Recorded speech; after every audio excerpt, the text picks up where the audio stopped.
everybody. I am Julie Altemus live at DFW Real Producers at Studio USA West in Colleyville, Texas. And I'm so excited to have my guests on with me today, Susie Grant, and Dustin Payne with Payne Insurance.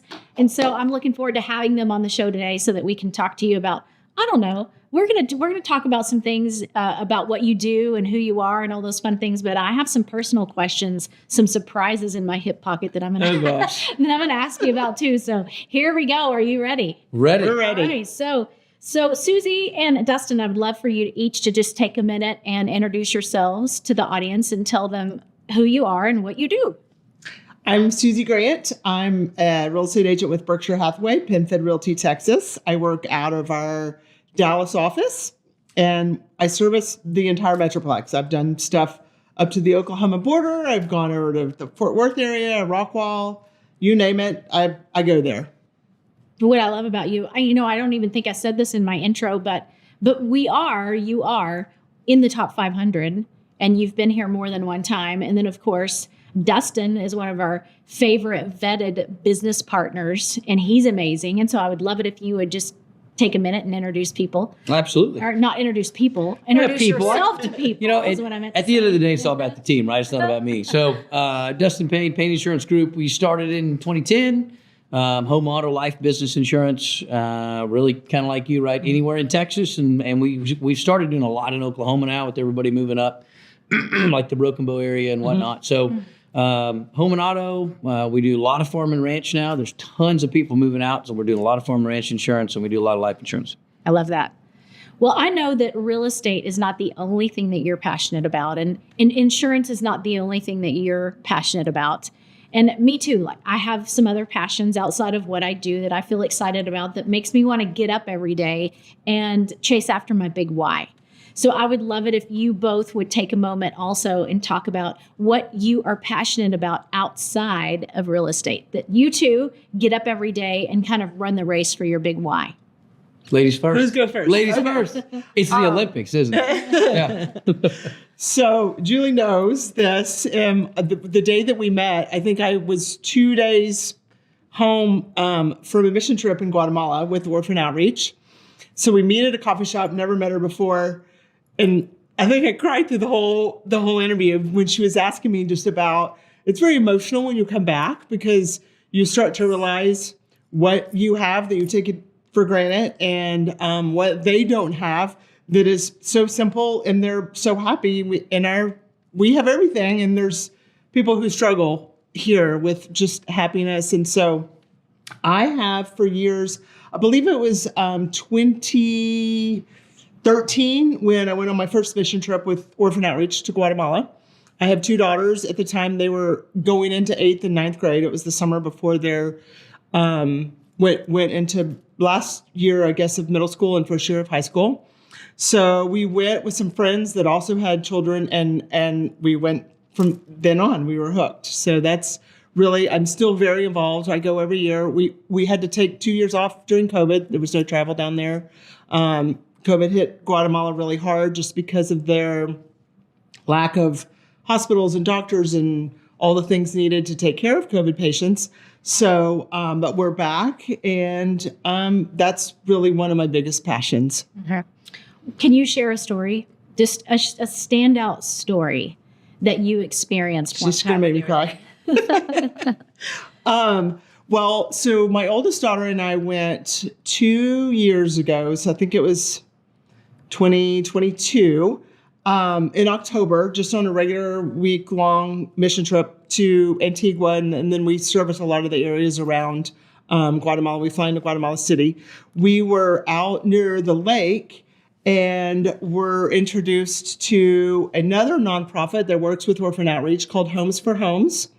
And I learned that it was a real estate team from Nashville that started this company. And basically they've set it up, and it's for anybody, but it's mainly for real estate agents who are in the business of buying and selling homes. But here's a way to give back and help someone else with a home. So for the next year, I took a portion of my commissions from every deal that I did, and I was able to buy a home for a family in need in the Lake Atlan area of Guatemala. So it was super cool. That's awesome. We were supposed to go back this past October. There was some civil unrest in the country because of an election year, and nothing scary, but they just don't want to take any chances in taking groups down there. So we ended up going this February. And so I got to meet the family that I got the house for, and it was just, I was in a puddle. It was so cool, and just really made me feel like what I do here, I was able to pay forward. And in the same realm, I mean, it was a house for a house, basically, kind of in the same. So it just took the mission work a step further in making it relevant to my job here. Wow. That's awesome. I can't imagine. Like, I am always digging in my purse for cash, to give to somebody maybe on the side of the road if I feel led to do that. And I can't imagine purchasing a house for somebody. Now, I know it doesn't cost as much as it does in America, but still, that's a lot. And that's a big way to give. So I didn't even know about that story. So thank you for sharing that. So Dustin, I know that you too have a foundation that you're super passionate about. And I want you to share with everybody. I know a little bit about it, but not everybody does that's in our audience. And so I would love if you would share a little bit about your love and your passion and your big why. You bet. Absolutely. I don't know if I could follow that up. That's awesome. So we have a 501c3 called Creek and Timber Legacy. We take out vets, first responders, and families of the fallen on hunting and fishing trips. Mostly hunting and fishing trips, other outdoor experiences as well. But kind of the theory behind that is get guys back together that have deployed together, or get guys with similar experience, and gals together that have similar experiences, and it kind of lets those walls down, gets them re-engaged, and then starts that camaraderie again, right? So when you get out of the military, you get out of being a police officer or firefighter, right? There's a lot of camaraderie that goes along with that. And then when you leave, you're in a whole different spot, right? And a lot of times we're guys, right? We seclude ourselves anyway sometimes. And so when you seclude yourself, you either think, oh, I missed something, or I can't go back, or when hard times hit, because they hit everybody, right? Military, not military, you don't have that group of people to connect with. So really, it's just about facilitating conversations, facilitating relationships, and then from there, we try to help them any way we can. We've been able to job place a bunch of guys. We've been able to help with financial needs, marriage counseling, all different kinds of stuff, just stuff that normal human beings deal with, and just try to facilitate some specialized, I hate saying care, right? Because these guys aren't broken, these gals aren't broken. A lot of organizations, I think, treat them like they're broken, and they're not. They just want to go, hey, I want similar experience and similar camaraderie, and it's been fun. But we started in 2019, I think, just kind of on a whim. I was talking to a couple of guys, and we were talking about how awesome it was for us to get out and be able to talk and be able to hang out around the campfire and chat. And I was like, well, let's get with the attorney and file a nonprofit. Let's see what it looks like. And here we go. We just had a golf tournament up in Colorado Springs. So we've got a division in Colorado Springs, a division in Pennsylvania, a division here, and a division in North Carolina. So it's been fun. We started getting and all three of those divisions, the guys that started those divisions came in through a hunt. So they came in, they went on a hunt. They're like, how do I take this back to where I'm doing? They took it back, and they're rocking and rolling. I love that. I was going to ask you the question, how did you get that started? And you answered my question. I love, one of my favorite lines in a movie is see a need, fill a need. And when I tried to use that, by the way, on my teenagers, convincing them to take out the trash, and it didn't work. It never worked. I was like, see a need, fill a need every Tuesday. See a need, fill a need. It didn't work. But anyway, but I love that because you were sitting around talking about how you could make this happen for everybody else and how much you enjoyed it. And from that, this huge thing was birthed. And I know that it's very impactful. It means a lot to a lot of people that you're doing what you're doing. And it's all about cultivating love and relationships. Sure. Yes. Well, okay. So now I want to ask you a business question. And I want to ask you, Susie, I want to start with you because it is not easy to be successful in the real estate market, especially in the Dallas-Fort Worth Metroplex. There's, the last time I checked, 34,000 active and licensed real estate agents in the Dallas Metroplex, Dallas-Fort Worth Metroplex. What makes you as successful as you are? That means you're in the top 500 in your area. That means collectively you're in the top 2,000 out of 34,000. How did you get here? Well, I think I'm a hard worker. I had my own business before I got my real estate license in 2015. And I knew the value of customer service, number one. I knew the value of just being there for customers. I knew the value of hard work. If anytime you're in your own business, anybody knows it's not an 8-hour day. It's a 25-hour day some days. And so I think 15 years when I got my license, I actually sold my business in 2017. But all of that time, it wasn't about how to sell a house or how to write a contract. For me, it was how to work with people and I really came at it with a servant's heart. The first brokerage I was with, I met the teacher during Champions Real Estate School, and he just really talked about working with a servant's heart, and that hit home to me. And so I think my years of owning my own business, I learned how to take care of people and how to make it happen. And I knew the value of hard work and what was what came out of that. So I think that's really how I started headstrong into real estate. You might not know this question, but I'm going to throw it out here. Why do you think so many people fail in this business? They're lazy. They don't want to work. That has. They want it to be easy, and it's not easy. I mean, there's maybe a transaction or two that goes perfect, but 98 out of 100 of them don't. And it's hard. I mean, it's hard work, and it's work that takes away from yourself, your family, it's a 24-hour job, really. I laugh when I have an agent on the other side of the transaction and I call, and the message is, if it's after 5, I'll get back to you the next business day. If it's on a Friday, I'll talk to you on Monday. We can't do that in this business. I mean, you can't. So I don't know, you tell me, but I say, and you own your own business, so you have to put your whole heart into it, and it's not easy, and you have to know it's not going to be easy, and you have to fight through the times that are hard. Mm-hmm. I like that. I love that. Now, I don't know what the failure rate is in insurance. I don't know those statistics, but what I do know is that you are highly recommended by a lot of the top 500 agents. And that's why you're a partner with Real Producers Magazine. So obviously you are successful with what you do in the space that you're in, and have proven strategic relationships that are deep, that go way beyond what an insurance policy is.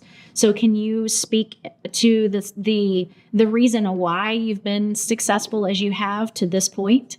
I think similar to what you're right. Hard work, right? Mm-hmm. It's not. I'm not sure what the pull through rate is, but it's not any better than real estate. Right. I joke around with my kids. Everybody wants to be a gangster till it's time to do gangster stuff, right? It's the same thing with the business owner. We just started a mentor program where I'm bringing on guys that want to own their own agency, mm-hmm. and we're bringing them under our wing and getting them licensed and showing them how to run a business and showing them how to run. And everybody comes in and goes, "Oh, I can sell." Mm-hmm. Well, cool. What about recruiting, training, taxes, rent, all the other stuff that goes along with all that, marketing? And there's plenty of days where I joke around with my wife. I'm like, I'm selling, and I'll put somebody else's name on the door, and I'll just sell for a living, right? But I think similar. It's I'm a relationship guy, right? So I'm a big believer. If I'd sit down and all we have to talk about is business, it's going to get boring really fast, right? So we have to have a commonality that we can build upon. Some of our best referral partners we go skiing with. The kids mm-hmm. play together. Yeah. We go shoot. We go hunt. We go. That's how one of our other co-founders, that's how actually both of the other co-founders were referral partners before they jumped in and helped start the nonprofit, right? And so I think it's doing life together, mm-hmm. and you get people with similar morals and values and similar growth minds, and then you just kind of you just keep rising, right? You just keep growing. True partners, I hate the word vendor, right? I love partner. Like I want to be a partner with you instead of a vendor. Yes. Vendors, I send you an invoice and I give you something, right? Mm-hmm. Partners, we're valued together, right? You have a client where we have to work on the insurance because the seller, we have this all the time where the seller didn't actually replace the roof on the claim, right? Mm-hmm. And so rather than freak your client out, I want to be able to call you and go, "Hey, Susie, let's walk through how this conversation should work or could work." Like mm-hmm. It doesn't mean that we can't get the house if they love it. It just means we're going to have to negotiate a little bit different. And then, especially on the listing side, we find that on the listing side, and nobody wants to go talk to to their seller and go, hey, what'd you do with that 45 grand that the insurance company gave you that you lied on the seller's disclosure about, right? So Yikes. having those relationships eases those conversations. And then I think that's where the value comes from, right? It's like, let's grow together. And I think that's how we've been successful with strategic relationships, right? I started at 22 and I didn't know what I was doing. And I just printed out every mortgage office in the area and I would drive to them and pretend like I knew what I was doing. Stop right there. That's the key. Pretend like you know what you're doing. Take it till you make it, right? You just walk in and go, my son just joined the agency. He graduated, just joined the agency. And he went and presented he's doing a bunch of the farm and ranch in the agency. And he went and presented to a bunch of like rodeo equine insurance stuff. Mm-hmm. And he called me afterwards. He's like, Dad, they asked me all these questions. I told me we could do them. I think we could do them. I'm like, we can do all that. But I love that mindset of, hey, I don't know how to do it, but let's figure it out together, you know? So, and I think that's the most successful real estate agents I find are, hey, I'm just going to jump in head first and we're going to figure it out as we're running. Mm-hmm. So sometimes you have to change the oil while the plane's flying, right? We can't land it. We just got to change it and do maintenance on it and keep right on moving. So I like that you said that because there's the opposite side of that too, where people really suffer with imposter syndrome. Mm-hmm. They just feel like, oh my gosh, I'm in this role. I'm this successful, whatever you are. Mm-hmm. And then they feel like they don't really belong there.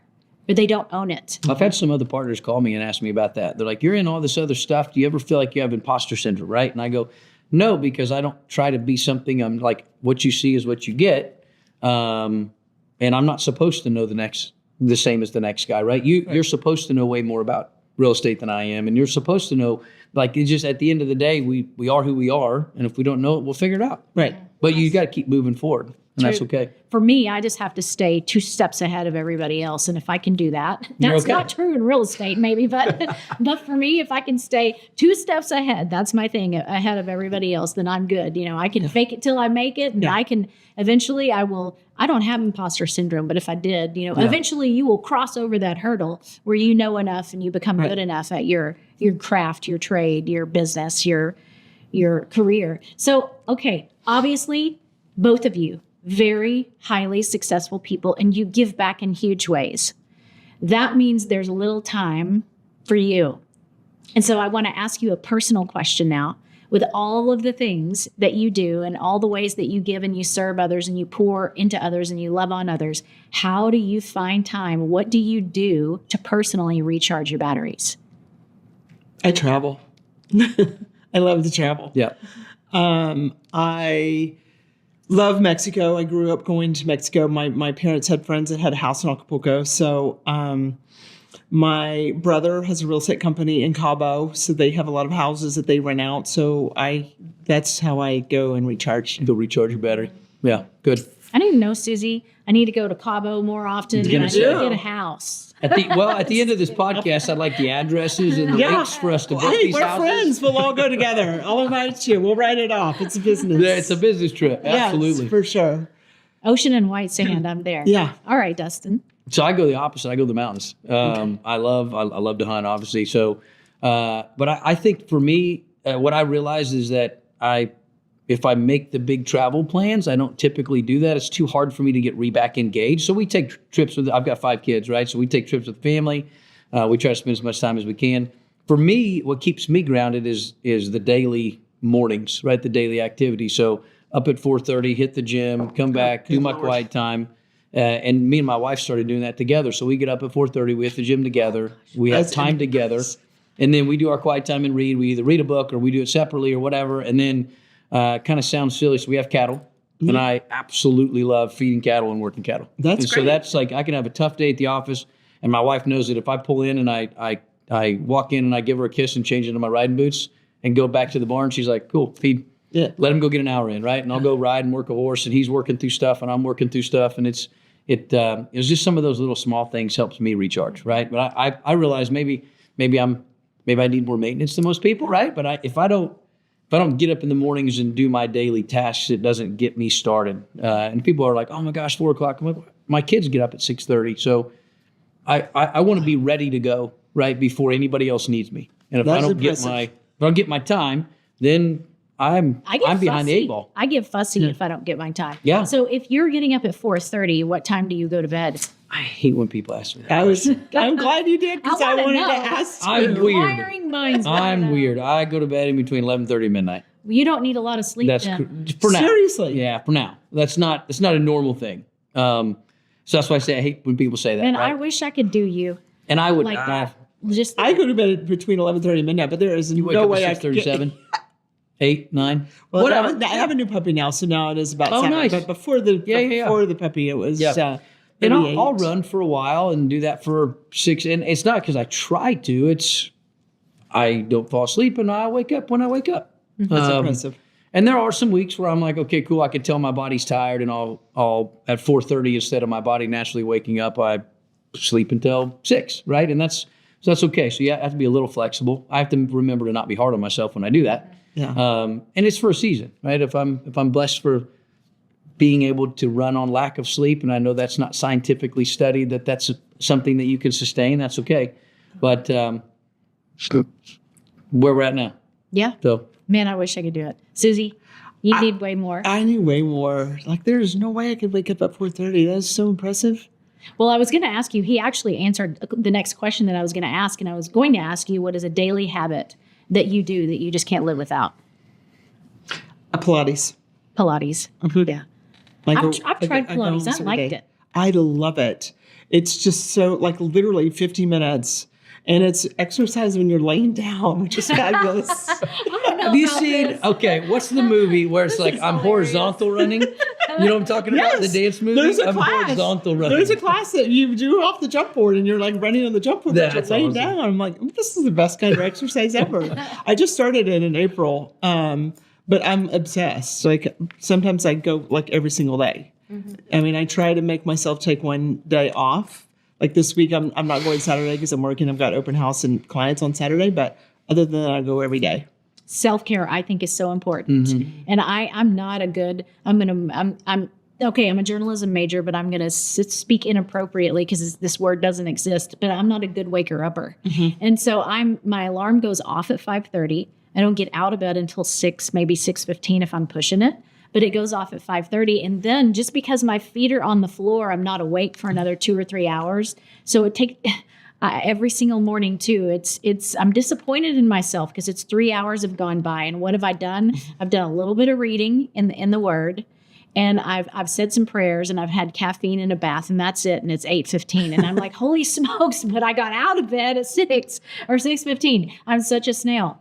But if I You're don't, not a snail. It just takes longer to warm up. it does take me a while. 8:15 is not bad to start your day then, and you've already done all Well, that. I don't Let's know. be I'm honest. The Chris. real estate industry doesn't wake up until 11 anyway. Well, that's not hair and makeup. That's just I've had my bath. Now Okay. I'm like, okay, oh my goodness, I got to get going because I really do need to get to my desk. But anyway, I met a friend that'll be listening this morning. Helped him. We were going to help load a shed, so I was on my way to his house at about 4:45 or 5 o'clock, something like that this morning. And I got him on the phone, and he was a little snippy. And I was like, "Hey, love you, bro. Go drink your coffee. I'll see you when you get there. Yeah. Like, get out of here." And that's okay, right? So I try to wake up, make my wife coffee. I'd have some coffee, then we get ready and we roll. yes, those habits and that self-care is really important, especially just trying to run the race and do what you do every single day and serve, and love on other Well, you people. mentioned the servant, right? You have to be okay you have to be full, right? You have to have a full cup to be able to pour out. Right. And I realize that if I don't do those things in the morning, I'm not a full cup, right? I'm pouring out.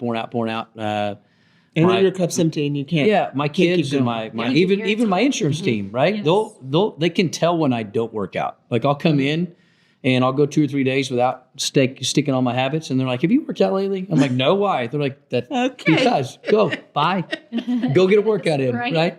So I had a coach one time tell me that. He's like, "Man, start throwing your mountain bike in the back of your truck, and if you have a tough morning, instead of going to lunch or going to whatever, go hit the trails." Get your body movement, right? So you mentioned something about movement, right? Movement changes everything. So get your body moving, get your brain cleared out, and then come back in and hit it again. So Thank you both. Thank you so much for coming on to the show today and just sharing your wisdom and what it takes to be successful in the positions where you've been assigned for now, which is hard work, grit. It's not fun. And every single day you have to to overcome a hurdle and a challenge of a new thing. Being an entrepreneur is not easy. And I know that you both know that. And it's a full-time commitment to do what you do. And then on top of that, to serve and love on other people.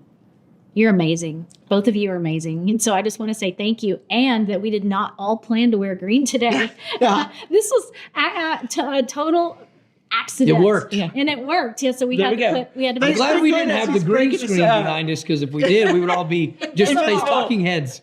we would look naked-ish. I don't know that would be all that great. So anyway, thank you for coming on the show today. And as we sign out today, Julie Altemus with DFW